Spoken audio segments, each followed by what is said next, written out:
The borrowed face. I woke up one morning and my reflection was smiling, even though I wasn't.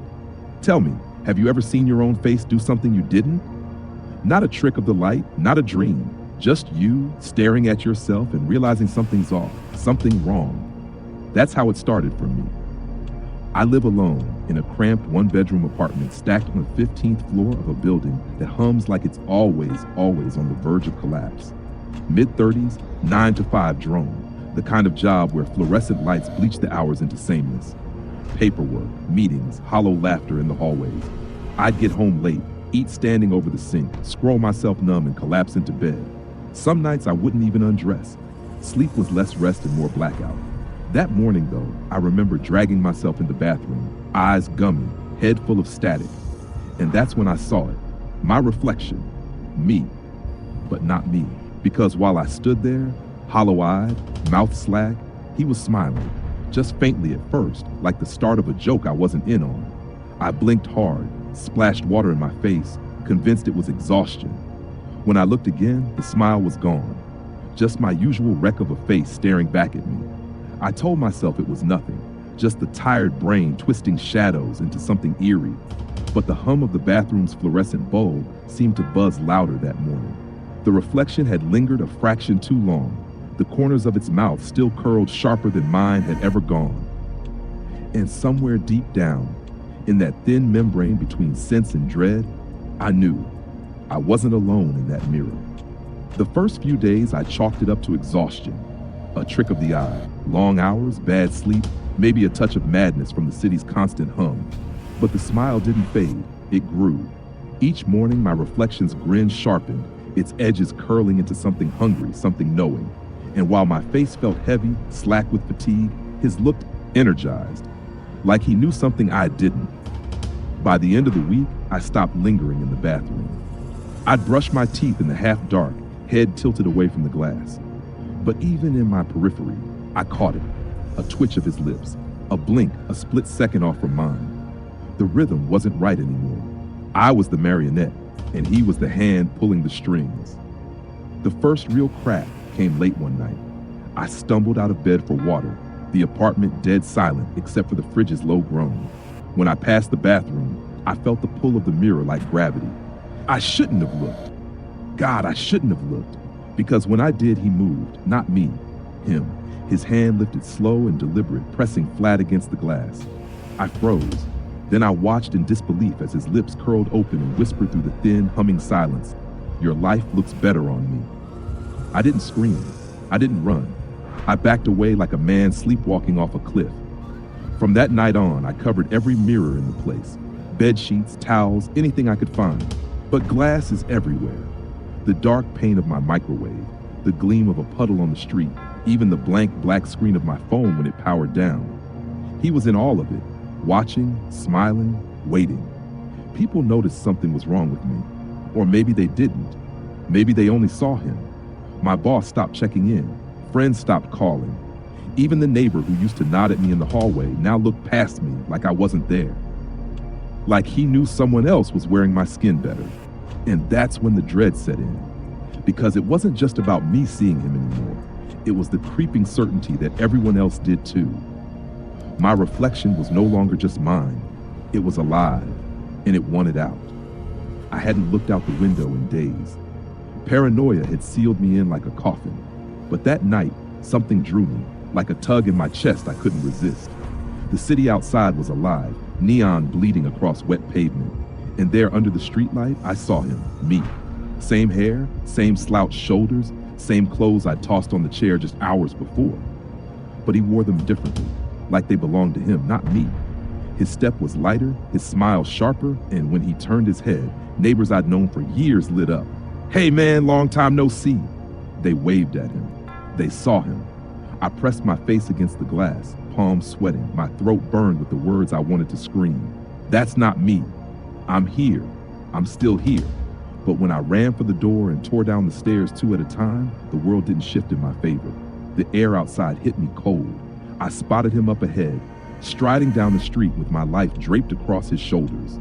I shouted, raw, desperate, "Hey, that's me!" My voice cracked, ricocheted down the block, but not a single head turned. Not one, except his. He stopped. Slowly, almost lazily, he turned to face me, and the crowd around him parted like water, not because they feared him, but because they adored him.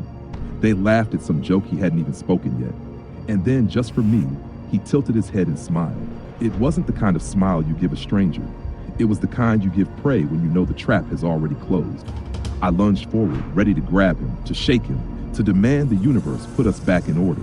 My hand reached for his arm, solid, warm, alive. The crowd gasped, but not at him, at me, because to them, I wasn't there. My hand passed through him like smoke. And then he leaned in close, his lips brushing the air by my ear. "You're the shadow now." The words seared colder than ice. Around us, the world moved on, blind to me, alive for him. And for the first time, I realized this wasn't my story anymore. It was his. I thought maybe sleep would reset it, that I'd wake up and the world would remember me. But morning came, and it didn't. At the office, my badge wouldn't scan. I banged on the glass doors until security came. And when I tried to explain, they looked at me like I was a lunatic mumbling at shadows. Through the lobby's tinted glass, I saw him, me, already inside. Tie knotted neatly, coffee in hand, joking with my coworkers. My desk, my laugh, my life.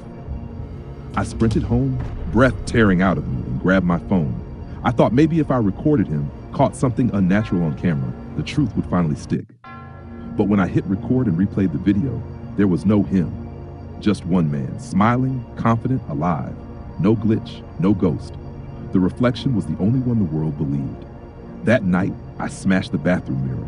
Shards flew, slicing my hand, blood dripping onto tile. But even in those broken pieces, his face stared back, clearer, stronger. And when I looked harder, I realized my own face wasn't there at all. The mirror didn't recognize me anymore. Desperation drove me to family, my sister, my last tether to reality. She opened the door with a warmth I hadn't seen in years, but it wasn't for me. Behind me, down the walkway, he approached, steady, confident. She brushed past me like I was nothing, throwing her arms around him. "You look great," she said. "It's been too long." I screamed until my voice shredded, but no one flinched. I shoved him, clawed at him, tried to drag him out of the skin that was mine. But to them, it was me who was the ghost, raving in the wind. The silence afterward was heavier than any scream. The city moved on. Friends laughed with him. My boss congratulated him. Strangers waved to him on the street. And I drifted through it all like smoke, unseen, unheard. Every attempt to fight only fed him. He was growing stronger by the day, while I was unraveling. My body still moved, but it didn't matter. My face wasn't mine anymore. The mirrors had decided. The world had chosen. I don't live in that apartment anymore. Not really. I live inside it now, or rather inside the glass that lines its walls. At first, I thought I was still free, that maybe I was invisible, forgotten, a ghost drifting through a city that had no space left for me. But then I woke one morning and realized I couldn't leave the bathroom, couldn't step past the mirror. My hands pressed flat against the cold pane, and all I saw was him, eating my breakfast, lacing up my shoes, wearing my skin with ease. The glass is my cage now. From this side, I watch as he laughs with friends I'll never touch again, answers calls from a family who thinks I'm standing right there with them. They never see me pounding against the other side of the reflection. They never hear my screams rattling through the silver. The cruelest part? He's better at it than I ever was. More charming, more confident, more alive. The world never questioned the switch. Maybe they were waiting for someone stronger all along. And then, just when I thought the torment had reached its peak, I felt it, a shift, a breath behind me. I turned slowly in that empty mirror space and saw it. Another face, not mine, not his. Something else smiling in the shadows, lips curling like a wolf's, waiting its turn. Maybe mirrors don't show us who we are. Maybe they show us who's next, who's hungry enough to take over when we're too tired to fight for ourselves. And if you've ever stared too long into your own reflection, tell me, are you sure it's still you staring back? If this story haunted you tonight, give this video a like. It helps more than you know. Subscribe for daily content and share this with someone who needs a chill down their spine. Thank you for watching and listening. Another story is waiting for you right on your screen. Click it, and I'll see you back here tomorrow.